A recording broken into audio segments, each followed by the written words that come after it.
حدیث پاک سنیں گے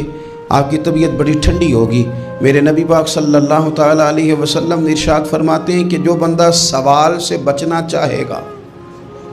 ارادہ کرے گا اللہ میں نے کسی سے نہیں مانگنا، فرمایا جو سوال سے بچنا چاہے گا رب اسے سوال سے بچا لے گا، اور جو لوگوں سے بے نیاز ہونا چاہے گا کہے گا یا اللہ مجھے دنیا داروں کا محتاج نہ بناؤ، اپنی بارگاہ سے عطا فرما۔ جو لوگوں سے بے نیاز ہونا چاہے گا اللہ لوگوں سے بے نیاز کر دے گا، اور فرمایا جو صبر کا ارادہ کرے گا اللہ اسے صبر کی توفیق بھی عطا فرما دے گا۔ ارادہ تو کرے، پروگرام تو بنائے، توفیق تو اللہ دے گا۔ جو صبر کا ارادہ کرے گا اللہ صبر کی توفیق بھی عطا کر دے گا۔ اور حضور صلی اللہ تعالیٰ علیہ وسلم فرمانے لگے یاد رکھو کسی بندے کو جو بہترین تحفہ دیا گیا ہے نا، اگر کسی کو کوئی بہترین عطیہ ملا ہے تو پھر اللہ تعالیٰ نے اسے صبر عطا فرمایا ہے۔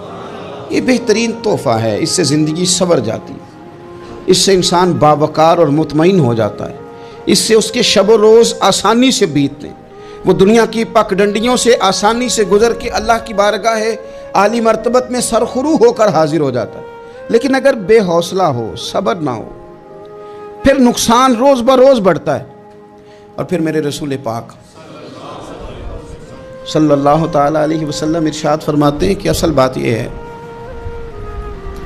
کہ اللہ تعالیٰ نہ کسی بندے کا درجہ بلند کرنے کا ارادہ فرماتا ہے، لیکن اس کے اعمال اس طرح کے نہیں ہوتے کہ اس کا درجہ بلند کیا جائے۔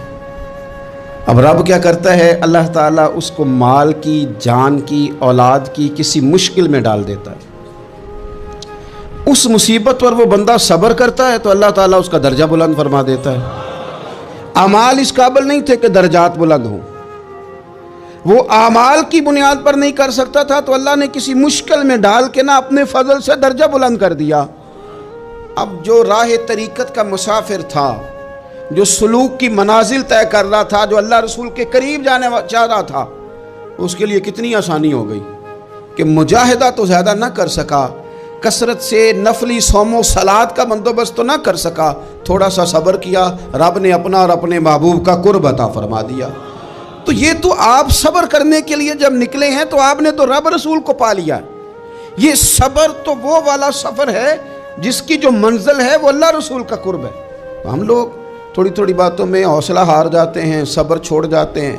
پریشانی بڑھ جاتی ہے، پتہ نہیں ایسے محسوس ہوتا ہے کہ جیسے یہی بندہ دنیا کا سب سے دکھی بندہ ہے۔ تو ایک تو یہ کہ ذاتی حیثیت سے صبر کرے، ایک یہ کہ پھر دشمن کا جب مقابلہ ہو، آمن نصبرو و صابرو، آپ کا جب مقابلہ سامنے کسی کے ساتھ ہو تو پھر تیر، تلواریں، اسلحہ، بندوقیں یہ نہیں زیادہ لڑتی، میدانوں میں حوصلے لڑتے ہیں، میدانوں میں صبر لڑتا ہے، میدانوں کے اندر توانائیاں لڑتی ہیں۔ میدان کربلا کے اندر کوئی مقابلہ نہیں تھا تیر کا تیر کے ساتھ، تلوار کا تلوار کے ساتھ کوئی مقابلہ نہیں تھا۔ میدان کربلا کے اندر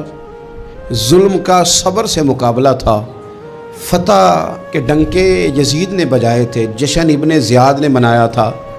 لیکن قیامت تک اللہ نے جو فتح عطا فرمائی ہے تو وہ حسین ابن علی کے صبر کو عطا فرمائی، وہ سیدنا امام علی مقام کے صبر کو ملی۔ عزیز بھائی، صبر ہی ہمیشہ فاتح ہوتا ہے، صبر ہی جیتا کرتا ہے، صبر ہی کامیابیاں دیتا ہے، نتیجے صبر کے نکلتے ہیں، صبر کے، حوصلے کے نتیجے ہوتے ہیں۔ ہماری جلد بازی ہمیں شکست خوردہ کر دے گی، ہمارا حوصلہ نہ ہونا ہمیں ہرا دے گا، ہم کمزور پڑ جائیں گے اگر ہم بے حوصلہ ہو جائیں گے۔